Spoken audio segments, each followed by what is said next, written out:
I think in the interest of time, I'm going to do my presentation so we can close out the webinar, okay?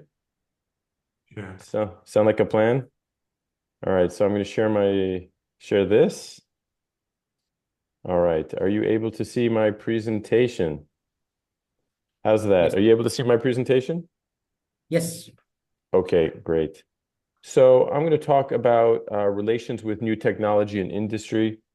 I am now at the Hôpital Antoine Béclair, part of the Assistance Publique Hospitals of Paris.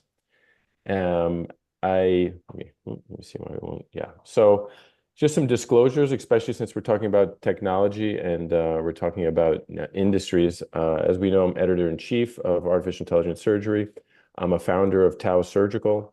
CMO of Acrea Medical Robotics. We'll be talking about the robot from there. I'm also on the advisory board of SS Innovations. We'll be talking a little bit about that robot. And I'm a consultant for NovelBeam. So I do my artificial intelligence research at the University of Magdeburg in Germany. So we talked a lot about the journal already, so I'm going to skip through this. So just overview of what we're going to talk about. We've already talked about the journal, but I'm going to talk about how artificial intelligence can improve outcomes. We'll probably use robotic pancreatic surgery kind of as a test case.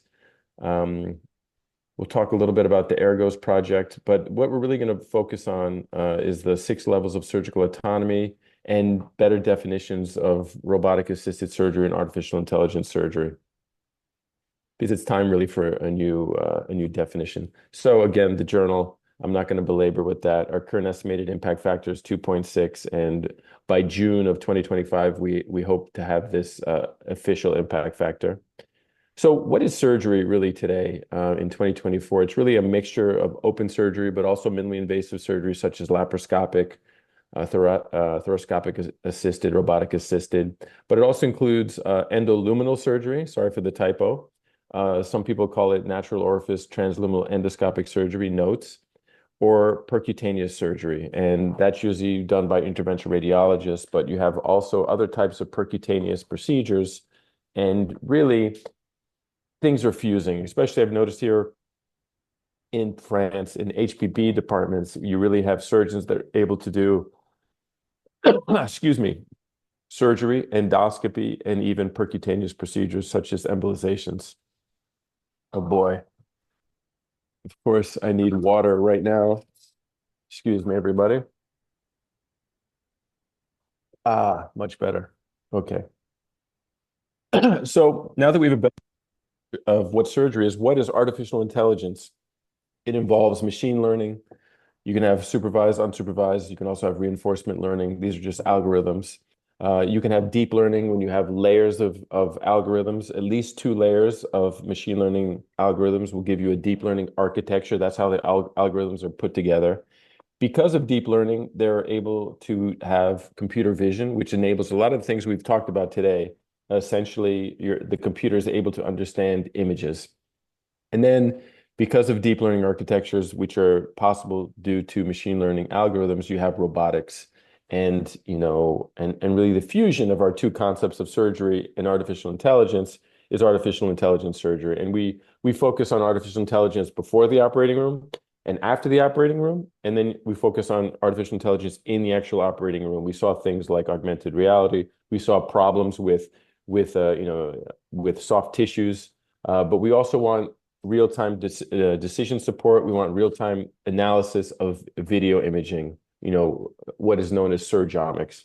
But we'll get a little bit further with this in a moment. So machine learning algorithms, again, these are just some examples. You can have logistic regression, decision tree, random forest, support vector machines. These are essentially algorithms or formulas that enable you to get probabilities of an answer, okay? Now, once you put these together, all of these different nodes would be an example of a separate machine learning algorithm. The way that they're connected, they're interconnected. This is the architecture. This is the deep learning. You need at least 2 layers of decision for it to be considered deep learning. You can have a single line, but that wouldn't be considered a deep learning architecture. Some people think you need to have at least 3 layers, but MIT uses the definition of 2, so I go with MIT. All right, so these are just some publications of AI in surgery over the years. You can see in 2013, we really were very excited, and I remember that moment, but then we got depressed when we realized all the things that we wanted and all the things we could have were completely separate. So this is what that looks like now, at the end of 2024. As you can see, it's really been an exponential growth of artificial intelligence and surgery topics. We debated about what to call the journal, whether we should call it, artificial intelligence surgery or not. This was back in 2021. And at the time, we thought we were a little bit crazy. We're like, are people going to take our journal seriously? But as you can see, the combination of artificial intelligence and surgery has really taken off. And we're actually doing a consensus conference that are going to be talking about a lot of these issues about what surgery is today. Does it include endoscopic surgery? Does it include percutaneous surgery? Obviously, as you can imagine, I think as we get more and more technology, I think it does, and I think it's important. But also the concept, of should we be calling this fusion of computer-aided surgery? Should we be calling it digital surgery? Should we be calling it artificial intelligence surgery? Should we be calling it surgeomics? I think, as you can see from this slide, that the term artificial intelligence surgery is probably here to stay. I know a lot of computer scientists, a lot of purists don't like the idea. They don't like to use the word artificial intelligence because that implies that the intelligence that is being created is not real. But I think that's a little bit of an exaggeration. I think artificial, we all know what that means. It means something that is not, biologic. It's not alive in the traditional sense. But anyway, we'll talk further about that at the consensus conference in February. I can't remember the date, but we'll be publishing that on our website. And all editorial board members are invited to that consensus conference. And I should mention that we're also starting an artificial intelligence society, because we can't accept all the people who are interested in this topic. So we decided to create a society. It's called AIONS, Artificial Intelligence Organization for the Next Generation of Surgeons. And we're gonna announce that shortly on the site, and people who want to be part of it can join. And so if you're a member of IONS or AIONS, which comes from the Greek word for eternity, you'll be able to participate in this consensus conference and white papers that we're going to write in the future and surveys and things like that. So we really want to expand access to these high-level discussions, and that's one of the ways we planned on doing it. So this is an editorial, the first editorial that we published on the concept of artificial intelligence surgery. If you want to review some of these concepts, I recommend you go there. We talked about the problem with what to call, this artificial intelligence surgery, computer-assisted surgery, digital surgery, or surgeomics. So surgeomics comes from the suffix omics, which is Greek for the whole. We have radiomics, we have pathomics, we have genomics, we have transcriptomics, we have proteomics, and now we have surgeomics or surgeomics with an E. Who knows? But essentially, all of us surgeons know that we are interested in someone's radiology images, their pathology images. We want to know what their genes are. We want to know what's in the operating room. We want to know everything. And so the concept of surgeomics isn't just limited to video interpretation of what's going on in the actual operating room, but it really involves everything, all these other omics. So that is another word to keep an eye out for, an emerging word in the field. And again, this is one of the things we'll be discussing at the consensus conference. What should surgeomics mean? Personally, I think surgeomics, which is, everything about surgery, really the preoperative part, the analysis of genomics, radiomics, pathomics, and the postoperative part, and then the actual autonomous actions in the actual operating room. I think this combination really should be artificial intelligence surgery, but that's just my bias. As you can see, I am biased. So let's go. So talking a little bit further about this, I initially called integrated surgeomics really AI outside of the operating room, things like simulators using virtual reality, things like postoperative detection of complications using machine learning, things like data acquisition using natural language processing, preoperative decision support, for instance, using natural language processing to detect pancreatic cyst in radiology reports to schedule people's follow-up studies, and things like computer vision. And then video surgeomics is what we used actually in the operating room. Okay, so let's just talk a little bit more about artificial intelligence outside of the operating room. This is just a review article on training in robotic pancreatic surgery using simulators. Simulators are possible because of virtual reality, very similar to the technology used in the metaverse. This is a review article on machine learning for prediction of postoperative complications. A very nice paper if you're interested in it. And again, you can see they use CAT-boost, logistic regression, neural networks, convolutional neural networks to help in making decisions. Here's a way to predict, for instance, pancreatoenteric anastomotic fistulas after Whipple procedure using deep learning and CT scan and things like that. So as you can see, there's a lot of work being done in this department. So what about the ARGOS project? The ARGOS project stands for Artificial Intelligence, Radiomics, Genomics, Oncopathomics, and Surgeomics.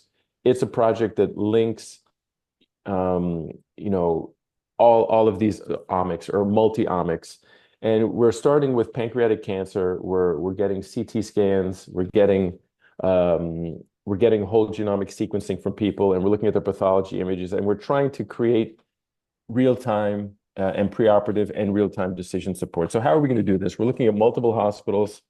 We're going to get all of these data points. We're going to get data harmonization process, which is really at the phase where we're at now. We're collecting data from several sites around the world, and we're storing it on a cloud data platform, and then creating an algorithm to help us decide how to treat our patients, when to treat our patients, what chemotherapy to give them, what chemotherapy not to give them, what immunotherapy, what have you.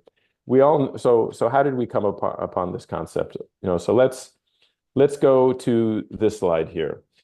We really got this idea looking at a friend of mine's research, Professor Takeaki Ishizawa, who also trained with Guericke, actually.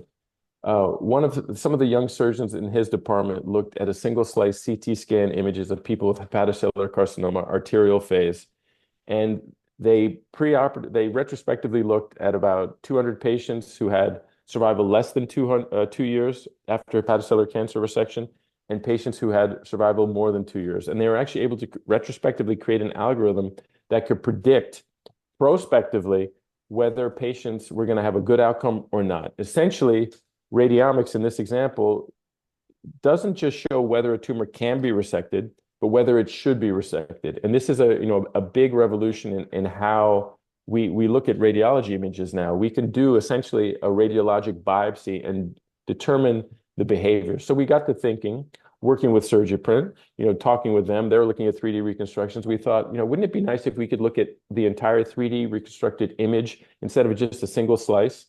And then we thought, well, what if we started looking at genes? Instead of a tumor panel, which only looks at, say, 500 genes, for instance, at Memorial Sloan Kettering, they look at 500 genes.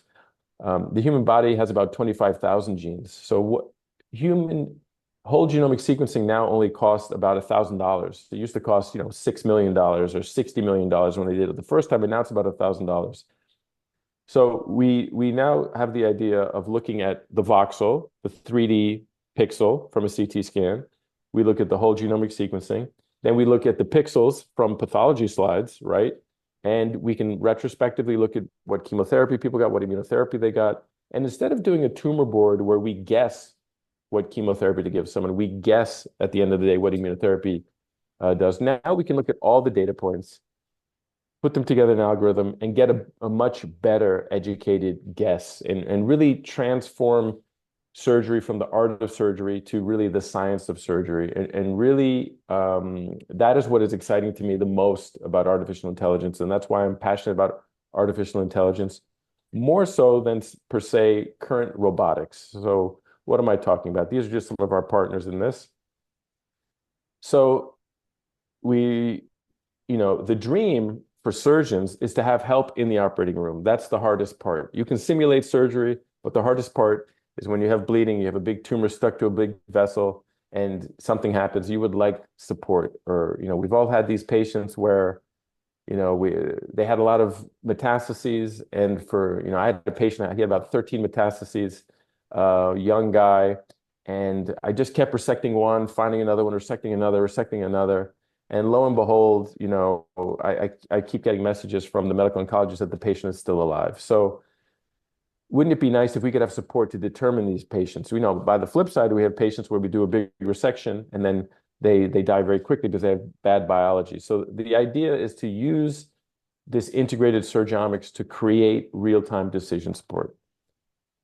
So, we talked about augmented reality. I'm not going to talk further about that, but I do like to show this slide to people. This is, oops, let me go backwards, see if I'm allowed to.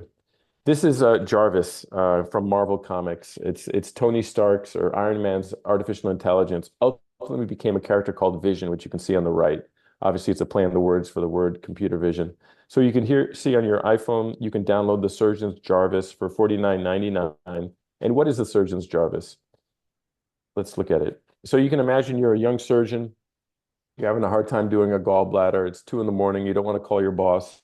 You can have the circulator pick up your phone, turn on your camera. And as these red lines turn from red to green, you're obtaining the critical view of safety. So when all of these lines are green, theoretically, it's safe to clip the critical structures and to do a cholecystectomy. Now, do I really think that this can help right now?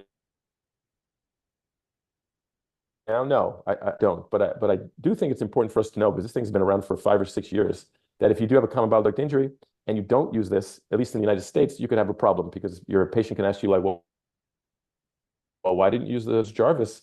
It's only $50. It's free. It's online. So this is why I'm very happy for the people who do come to these type of lectures, who do come to the journal, because I think artificial intelligence is rapidly changing the way we deliver healthcare. And if we don't know what's happening out there, it's going to be a big problem for us on multiple levels. Okay.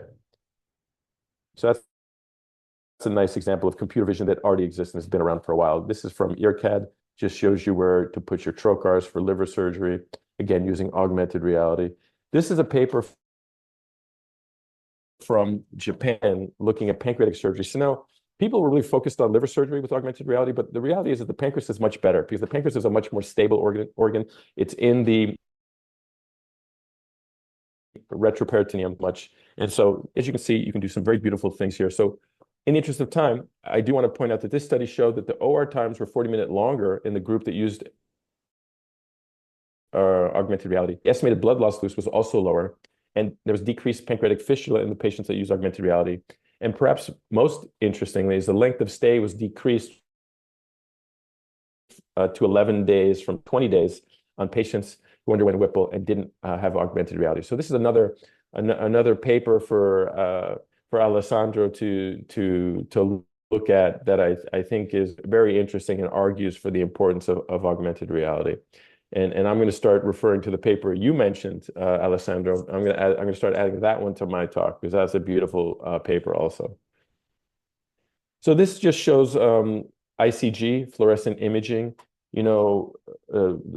Takeaki Ishizawa, who I mentioned earlier, he's really the father of ICG. So you can imagine now, if we can actually use AI to analyze what the scope is seeing, we'll be able to identify ischemia even better. And as it pertains to pancreatic surgery, I think a lot of people are realizing that a big problem with pancreatic fistula is that the pancreas is ischemic when we do an anastomosis, or even when we're cutting it for a distal, and we're not realizing that the edge is ischemic, and that's causing a big problem. So ICG combined with artificial intelligence, I think in the future can help us a lot decrease problems in pancreatic surgery, for instance. So this is another way that artificial intelligence can help us. So I mentioned autonomous actions. So we're going to finish with this. Automatic actions or autonomous actions, there's a difference. People, when they hear artificial intelligence, they think the robot has to do everything. It's really not. It's much more nuanced than that. You can have weak artificial intelligence or weak autonomy, or I should say weak actions or weak artificial intelligence that creates automatic actions. But then you can have strong artificial intelligence or things that are more autonomous. So what am I talking about? It's a lot easier if we talk about the six levels of surgical autonomy. This is just a review paper that talked about computer vision autonomous actions, if you're interested in it. But let me get to the 6 levels here. So level 0 designates no autonomy. Incidentally, this is based on the 6 levels of autonomous driving cars. Level 1 is defined as telemanipulation of a robot. So really the Da Vinci really is just level one, very low level autonomy. Not so interesting to me, honestly. I'm much more interested in level two, limited autonomous actions. Level three, the surgeon can select from different options, and then the robot will perform part of that procedure. Level four, really, the robot essentially does the majority of the procedure, but the procedure is still under the surgeon's control. And level five has full autonomy where no human control is necessary. So let's go through that. Level two, this is an example I like to use, the Signia from Medtronic. This stapling device has a sensor. If the tissue is too thick, it'll slow down, or if it's way too thick, it won't fire at all. If it's not thin enough, it won't fire at all. So there's a sensor, there's a machine interpreting information, and it is doing a decision for us. Okay, so this is an example of level two autonomy. Now the Trump robot, which I don't have time to show you, as we mentioned, is just level two. But the Trump Medical has a table that moves. And when you move it, the robotic arms will move autonomously with you. Okay, they will follow you. So that's an example of level two. So the Trump Medical table is actually what interests me the most about the Da Vinci currently. Okay. So what about level three? You can have the ligature, looks at 434,000 data points per second, uses a vessel sealing algorithm. And as you can see, as you remember, sorry, this is really going forward for some reason. As you remember, ligature has three buttons. Depending on how big the vessel is, it'll cook longer. If it's a smaller vessel, it'll cook less. And it'll tell you when it's ready for you to cut the vessel. So this is an example of level three autonomy. It's a beautiful device. So this is the point of the presentation where I like to tell everybody that we are all artificial intelligence surgeons. At least my generation, we've been using ligature since the very beginning of my training. I believe this was invented possibly in the 70s or something like that. A lot of this technology from Valley Lab was invented decades ago. So there's an example of level four, but in the interest of time, we will talk about level five autonomy. So of course, AICD, automated implantable cardioverter defibrillator, it exists. It diagnoses a life-threatening problem, pathology, and it gives a life-saving treatment. So this is an example of level five autonomy. Again, I mentioned that percutaneous procedures are part of surgery. So an interventional cardiologist places this, and this is a perfect example. And I like to mention this because people always talk about, oh, regulators will never allow autonomy or what have you. But yeah, this has been around for decades. It got passed. We didn't even notice it. So this is, again, why we need to focus on issues of artificial intelligence. And I actually think this is a beautiful device. Other examples of this are pacemakers. An example of level four is when they actually do an intraoperative ablation. They snake the catheter up through the veins, through the IVC into the right atrium, and they actually do the machine, once it's there, will detect the areas of the ablation and do the ablation autonomously. So that's an example of level four autonomy. So this is a white paper, if you're interested, that we published that talks about definitions of artificial intelligence and autonomous actions in surgery. Now I want to talk about robotics a little bit, the current robots. Really, the reason why we have the journal at all is because I was asked to do an editorial for Mini Invasive Surgery, our sister journal, and it was on searching for a better definition of robotic surgery. It really always bothered me that we called robotic surgery what it is, but it's not, because robot comes from the Czech word robot, which means slave or servant. And, I always say how the surgeon using the Da Vinci is the slave, not the robot. The arms are just remote controlled. There is no, it's a very poor robot. The definition of a robot is a machine that is able to replicate actions of a human. So for instance, back in the old days, someone has an arrhythmia, you put the EKG leads on, you see they're having arrhythmia, then you put the paddles on. So, the AICD does all of that. It replicates all of that for us. So that for me, it's a perfect example of what a robot is. A lot of people, they think a robot is something like C3PO moving around. If it doesn't look like that, it's not a robot. Now, that's a very simple definition of a robot, and that is not what the definition of a robot is. Okay. So we talked about the need for better definitions of robotic surgery in this paper, the Brescia internationally validated European guidelines of minimally invasive pancreatic surgery, published in Annals of Surgery. We don't have time to talk about that, but I want to focus again on all the telemanipulators out there, all the level 1 autonomous robots that are out there. They can either be split up into ones with multiple robotic arms, ones with single port, or endoluminal ones. So Da Vinci, level 1. Mantra Surgical Systems from India, level 1, telemanipulation. Versius, level 1, telemanipulation. Avatera, I think they went out of business. Level 1, telemanipulation. This is Bitrack. This is Senhance. This is the Hugo Ross system from Medtronic. Then you have the Dexter. Now you have single incision robots from Intuitive, Vicarious, Enos, telemanipulators, Mira, telemanipulator, Hominis, telemanipulator, Endoluminal, Monarch, Colubris, etc. I like to torture you with all those images because I don't think the world needs another telemanipulator, right? So what type of robots can we develop? The best way to describe this, I like to use Star Trek or Star Wars. Star Trek, they always had a surgeon at the bedside. Next Generation, same thing. Star Wars, you have just a robot working by itself. No human can be found. We really have to decide what type of future do we want. I think we need to do more research. I'd like to have the surgeon at the bedside. I think it's important to have the surgeon at the bedside and have the surgeon be a key part of the procedure. So I think we need more handheld robots. These are an example of one. This is another example of a handheld robot that holds the camera. We actually wrote a paper on this, and we showed that there's some benefits to doing handheld robotic surgery compared to the complete system like the Da Vinci system. Actually able to do about 90% of your procedures minimally invasively when you use handheld robotics, the surgeon at the bedside, as opposed to Da Vinci. Only about 56% of procedures were done robotically. So that's just another example of a benefit. So here's some robots by Moon Surgical where you see some robotic arms, but the surgeon's at the bedside. This is another one. This is Acrea Medical Robotics. As you can see, we have 4 surgical arms, all at the operating room table, even with arms holding the surgical instruments. We actually did our first clinical trials in Poland, in Lublin. You can see the surgeon's operating by himself with 2 robotic arms, one holding the camera, one holding a retractor. So in the future, we're going to have articulating instruments, handheld, right? So now you have 4 robotic arms, much cheaper, don't have to pay for a console. You have the surgeon operating at the bedside. Your surgeon's sterile, can do stomies, can put the trocars in himself or herself, can control the stapler, can control the suction device. I really think this is a very interesting way to do robotics. It's a much cheaper way. A device like this can cost, $100,000 or maybe $200,000.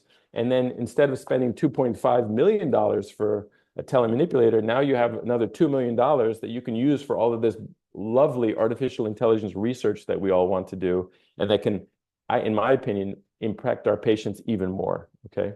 So I think in the future, Da Vinci is fantastic for pelvic surgery. Obviously, we can't sit on the patient's chest and do pelvic surgery.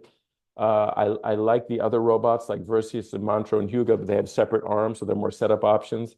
But I do think we need to put a lot more money in non-console systems, handheld robotic systems, especially for the 60 million people in the world who don't have access even to a doctor. Okay, this will enable a lot more money to train doctors and to give healthcare for 60, not million, excuse me, 60% of the world's population that has no access to a surgeon or an endoscopist or anything. Okay, 60%.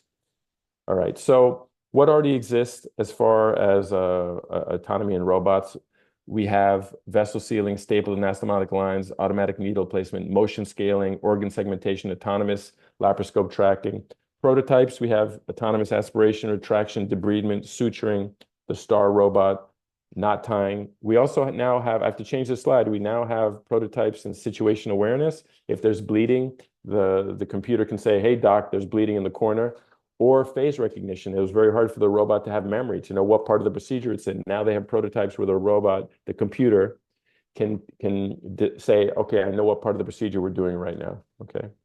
So this is a Gartner Hype Cycle that just really talks about all the issues that we talked about. I think, when in 2013, we really had the peak of inflated expectations. We had the trough of disillusionment was back around when we decided to make the journal. And I actually think we're closer to the slope of enlightenment. I think we've actually obtained the slope of enlightenment, and we're closer to the plateau of productivity than I ever thought would be possible. The rate of change, you can see from the previous talks, has been exponential. So I know of no time better in the history of man to be a surgeon. I think it's a very exciting time to be a surgeon, and I think young people should be, more than happy to be surgeons, because this is really, again, the time where we're going to change surgery from the art of surgery to the science of surgery. So this is a paper, again, that talks about the issues of, why, in my opinion, artificial intelligence surgery is more important, just to make it simple, than current robotic assisted surgery. All right. So I think in conclusion, artificial intelligence is when a computer program is able to replicate the decision-making capabilities, actions of a human. The term robotic surgery should technically be applied to level 5, surgical autonomy, where no human input is needed, for instance, an AICD or a pacemaker. I think the term robotic assisted surgery should be used to define devices that enable level 1 surgical autonomy, telemanipulation, such as the Da Vinci. Collaborative robotic or cobot surgery should be used to define surgery that involves level 2 to 4 surgical autonomy. And again, robotic surgery should be level 5, but I think artificial intelligence surgery is a nice catch-all phrase that should involve levels 2 through 5 of surgical autonomy. So I know all these numbers are it can get a little bit complicated, but when you think about it, it can be it's actually very simple, and hopefully we can make it a little bit more palatable for people to understand after the consensus conference. So just to conclude, handheld and open console robotics are changing the way we take care of patients and may allow for better haptics if you're actually holding the instruments. I think cheaper open console handheld robotics will enable us to have more money to do AI research, which is why this is such an important topic. Okay, everybody. Thank you very much.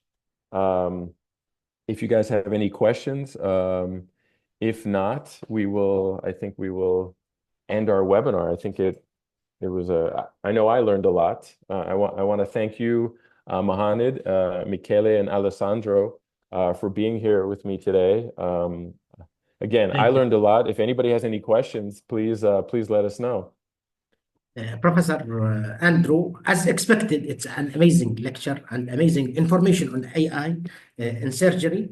And let me just be with the avatar people in the hospital. Let me just open my mic, please. I'm there. Yes, for the audience in the Metaverse Hospital, if you have any question, please, we are happy to answer you.